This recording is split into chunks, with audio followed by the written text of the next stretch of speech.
ہر قسم کی تعریفات تسبیحات اللہ رب العالمین کے لیے، احکم الحاکمین کے لیے، اور درود و سلام پیارے پیغمبر ساقی کوثر شافی محشر سید الاولین والآخرین امام الانبیاء حضرت محمد الرسول اللہ صلی اللہ علیہ وآلہ وسلم کی ذات اقدس پر، کہ جن کو اللہ رب العزت نے ہمارے لیے ہادی رہبر اور رہنما بنا کر بھیجا ہے۔ الم تر ان اللہ یسجد له من فی السماوات ومن فی الارض، کیا آپ کے علم میں یہ بات نہیں ہے کہ اللہ رب العالمین ایسی بابرکت ذات ہے، یسجد له من فی السماوات ومن فی الارض، جس بابرکت ذات کو زمین و آسمان کے اندر جتنی مخلوقات ہیں ساری کی ساری سجدہ کرتی ہیں۔ والشمس والقمر والنجوم، سورج بھی اور چاند بھی اور ستارے بھی اللہ رب العالمین کو سجدہ کرتے ہیں۔ والجبال والشجر والدواب، یہ پہاڑ اور یہ درخت اور یہ جو جانور ہیں یہ بھی اللہ رب العالمین کو سجدہ کرتے ہیں۔ وکثیر من الناس، اور بہت سارے لوگ یہ بھی اللہ رب العالمین کو سجدہ کرتے ہیں۔ وکثیر حق علیہ العذاب، اور بہت سارے لوگ ایسے ہیں کہ جو عذاب کے مستحق ہیں۔ ومن یہن اللہ فما لہ من مکرم، اور جس کو اللہ رب العالمین رسوا کر دیں اسے کوئی عزت نہیں دے سکتا۔ ان اللہ یفعل ما یشاء، یقیناً اللہ جو چاہتا ہے وہی کر کے دکھاتا ہے۔ میرے عزیز بھائیوں بزرگوں،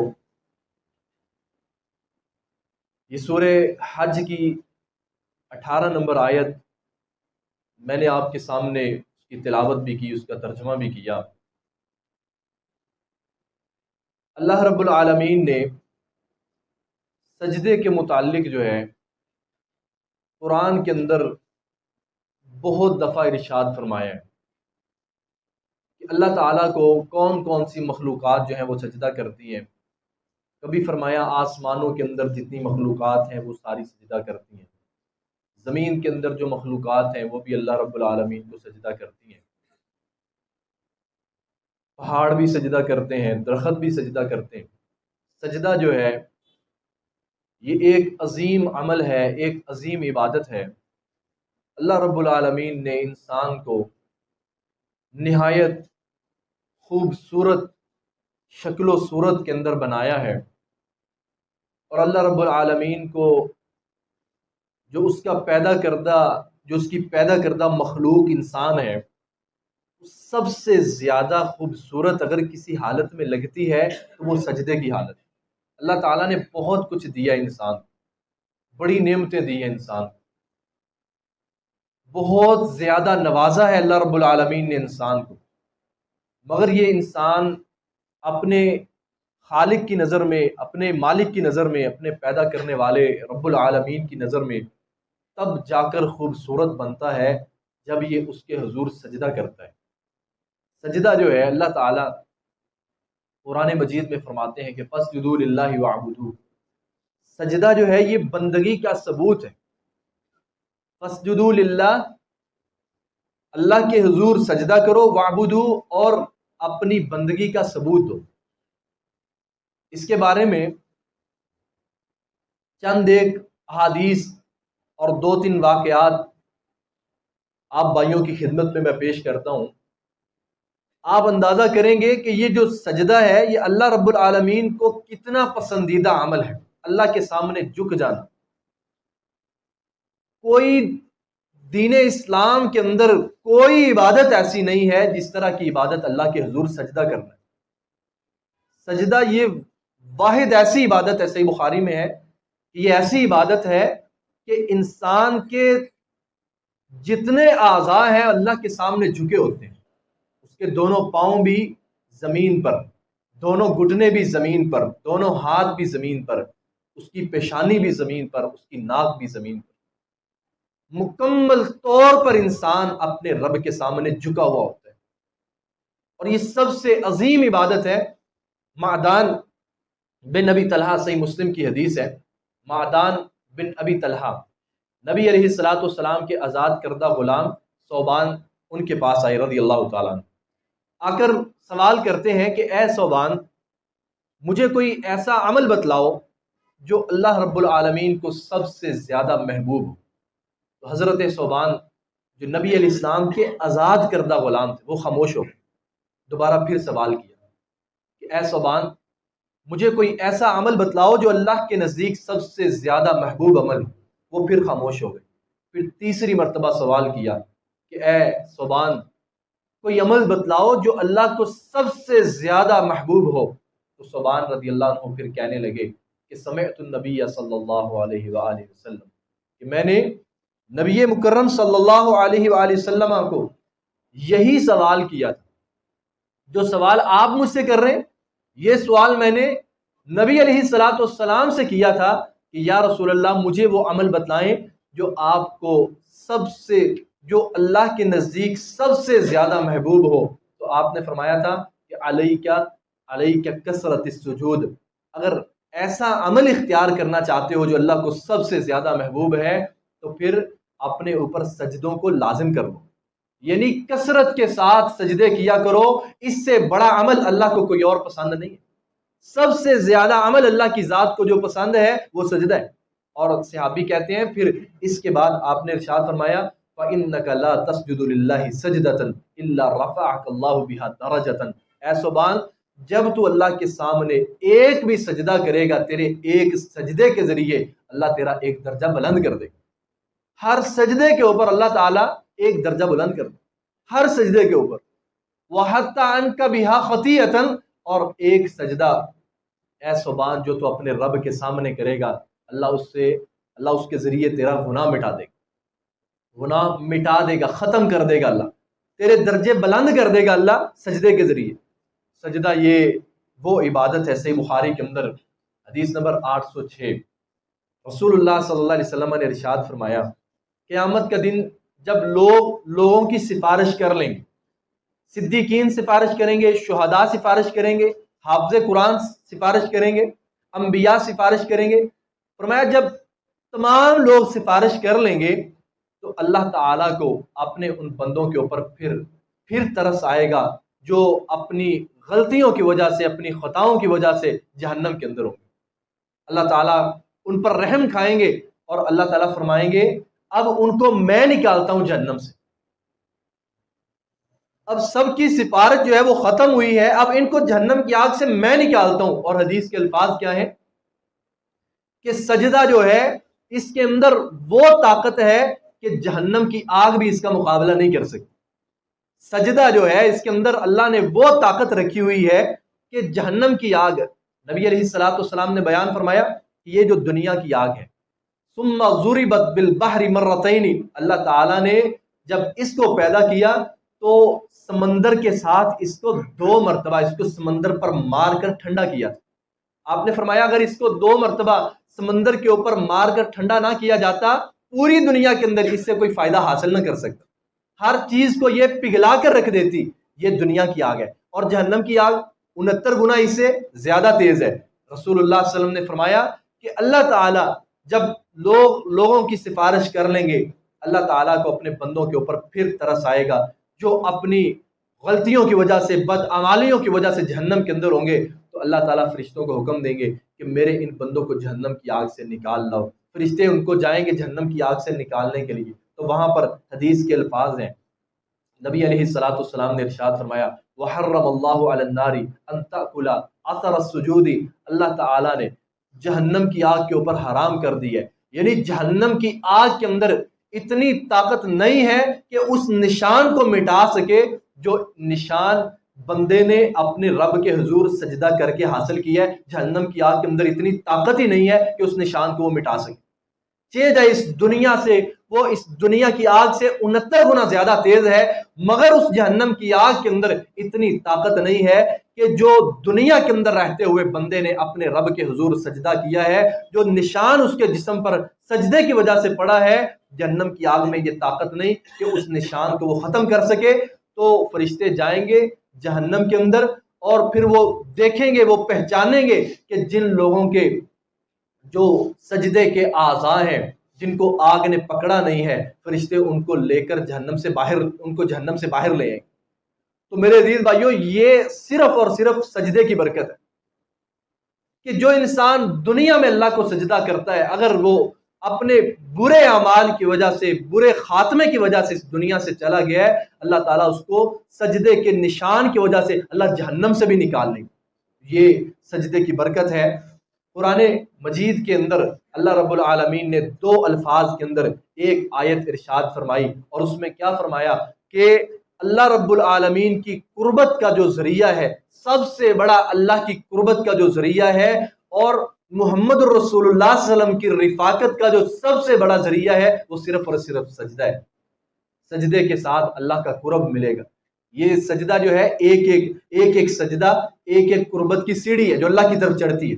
اللہ تعالیٰ نے قرآن مجید کے اندر فرمایا وَاسْجُدْ وَاقْتَرِب، سجدہ کیجئے اور قریب آتے جائیے۔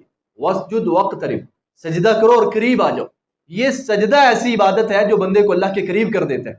ربیعہ بن کعب الاسلمی رضی اللہ تعالی عنہ رسول اللہ صلی اللہ علیہ وسلم کے خادم تھے، خدمت کیا کرتے تھے۔ صحیح مسلم کے اندر یہ روایت ہے۔ ربیعہ بن کعب اسلمی کہتے ہیں کہ پیارے پیغمبر رات کو تہجد کے لیے جب اٹھتے تو میں فوری طور پر وضو کے لیے پانی لے آتا، مسواک لے آتا، جو چیز نبی علیہ السلام کو چاہیے ہوتی تھی، کوئی برتن وغیرہ، میں آپ کی خدمت میں پیش کر دیتا۔ ربیعہ بن کعب کہتے ہیں کہ ایک دن نبی کریم صلی اللہ علیہ وسلم رات کو تہجد کے وقت بیدار ہوئے تو میں فوراً جو ہے وہ وضو کا پانی لے آیا، مسواک لے آیا۔ آپ صلی اللہ علیہ وسلم خوش ہوئے، آپ نے خوش ہو کر فرمایا کہ سل اے ربیعہ، تو سوال کر، کیا چاہتا ہے؟ تو سوال کر، جو تو سوال کرے گا میں اللہ سے دعا کروں گا، اللہ تجھے عطا کر دے گا۔ آج مانگ، تو کیا مانگنا چاہتا ہے؟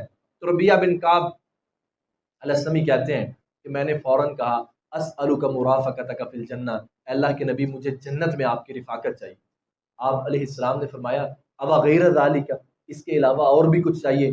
تو ربیعہ کہتے ہیں ہوا ذاک، اس کے علاوہ بھی یہی چاہیے کہ آپ کی رفاقت جنت میں مل جائے۔ آپ نے پھر فرمایا او غیر ذالک، اس کے علاوہ بھی کچھ اور چاہیے؟ تو ربیعہ کہتے ہیں ہوا ذاک، وہ بھی یہی ہے کہ جنت میں آپ کا ساتھ مل جائے۔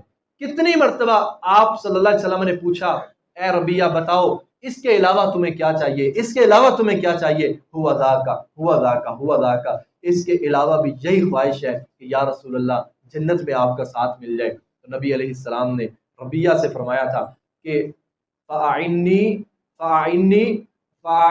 بِكَثْرَةِ السُّجُودِ، آپ نے فرمایا اے ربیعہ اگر تو میری رفاقت جنت کے اندر چاہتا ہے تو پھر سجدے جو ہے وہ کثرت سے کیا کر، کثرت کے ساتھ سجدے کیا کر، زیادہ سجدے کیا کر، اللہ کے سامنے زیادہ جھکا کر۔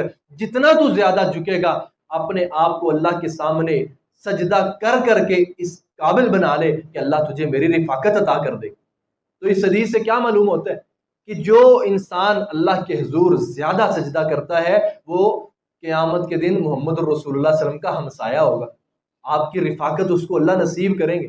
جو دنیا کے اندر رہتے ہوئے اللہ کو سجدہ زیادہ کرتا ہے، اور صحیح مسلم کی حدیث ہے نبی علیہ السلام نے ارشاد فرمایا اقرب ما یکون العبد من ربہ وہو ساجد، بندہ جو ہے یہ اپنے رب کے قریب سب سے زیادہ اپنے رب کے قریب جس حالت میں ہوتا ہے وہ حالت سجدے کی حالت، وہ حالت سجدے کی حالت ہے۔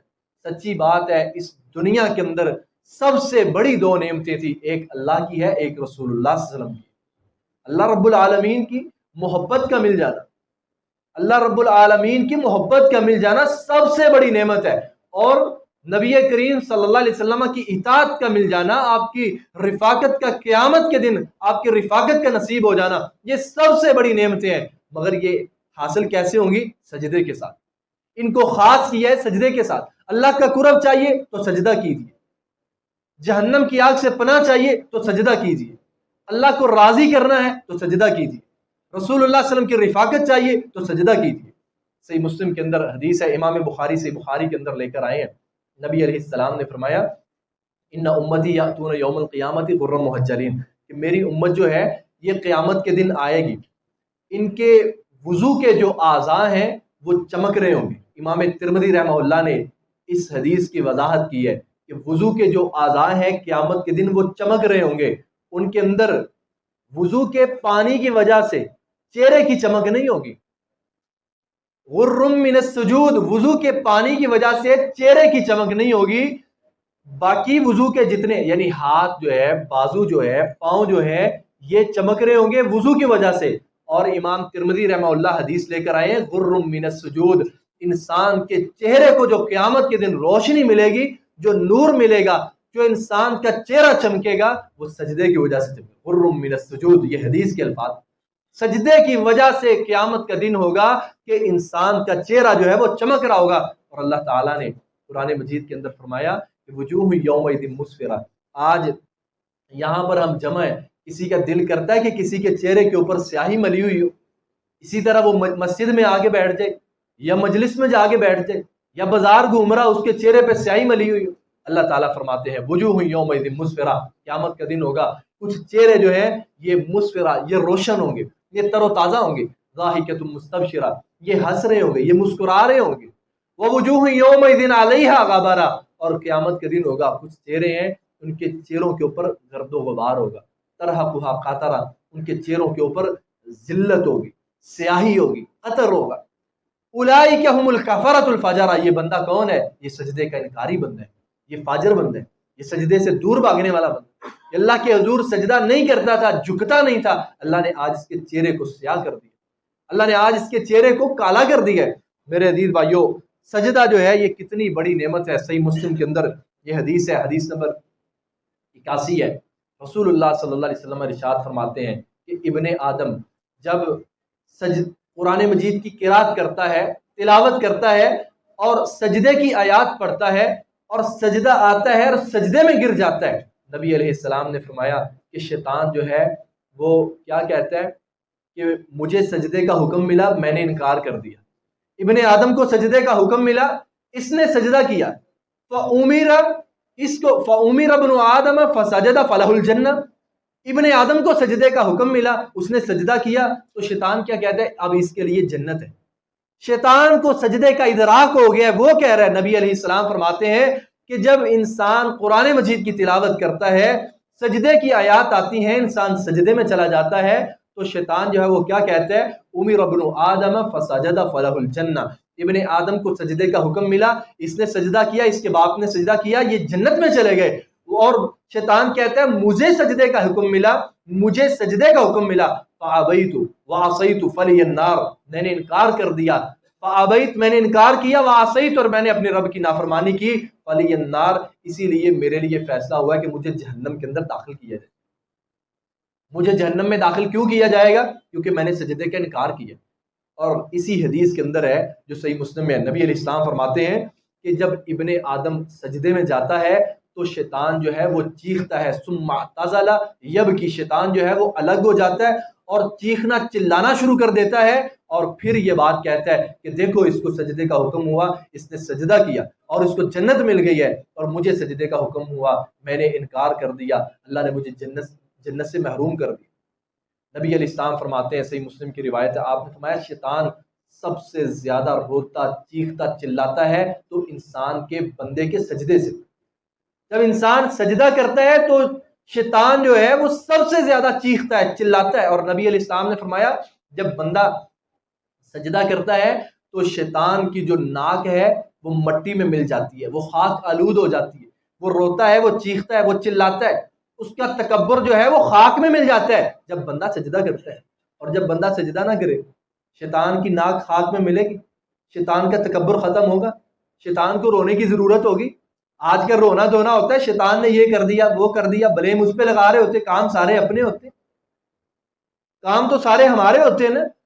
اللہ تعالیٰ نے یہ بات بتلائی ہے، نبی علیہ السلام نے طریقہ بتلایا ہے، فرمایا جب بندہ سجدہ کرتا ہے شیطان روتا ہے، شیطان چلاتا ہے، شیطان کا ناک جو ہے وہ مٹی میں مل جاتا ہے، اس کا تکبر ختم ہو جاتا ہے۔ مگر افسوس ہے آج کا جو مسلمان ہے وہ اللہ کے سامنے سجدہ کرنے کے لیے تیار نہیں ہے۔ میرے کام زیادہ ضروری ہیں، میری مصروفیات ان کو زیادہ ترجیح ہے، میری دنیا جو ہے میں اس میں زیادہ ہوں، مگر میں اللہ کے لیے سجدہ کرنے کو تیار نہیں ہوں۔ میرے محترم بھائیو، یہ سجدہ جو ہے سورہ الفرقان کے اندر اللہ تعالیٰ فرماتے ہیں وَعِبَادُ الرَّحْمَٰنِ الَّذِينَ يَمْشُونَ عَلَى الْأَرْضِ هَوْنًا وَإِذَا خَاطَبَهُمُ الْجَاهِلُونَ قَالُوا سَلَامًا وَالَّذِينَ يَبِيتُونَ لِرَبِّهِمْ سُجَّدًا وَقِيَامًا۔ اللہ تعالیٰ فرماتے ہیں کہ جو لوگ رات کو اللہ کے سامنے کھڑے ہوتے ہیں، سجدہ کرتے ہیں، اللہ فرماتے ہیں یہ عباد الرحمان ہے، یہ رحمان کے بندے ہیں، یہ اللہ کی بندگی کو سمجھنے والے لوگ ہیں۔ اللہ تعالیٰ خود ان کو اعزاز دے رہا ہے، القاب دے رہا ہے، اللہ تعالیٰ خود ایوارڈ دے رہا ہے کہ جو اللہ کے سامنے سجدہ کرتا ہے وہ عباد الرحمان ہے، اور جو اللہ کے سامنے سجدہ نہیں کرتا، جو اللہ کے سامنے جھکتا نہیں ہے، وہ کس کا بندہ ہے؟ جھکنے والوں کو تو کہہ دیا یہ عباد الرحمان ہے۔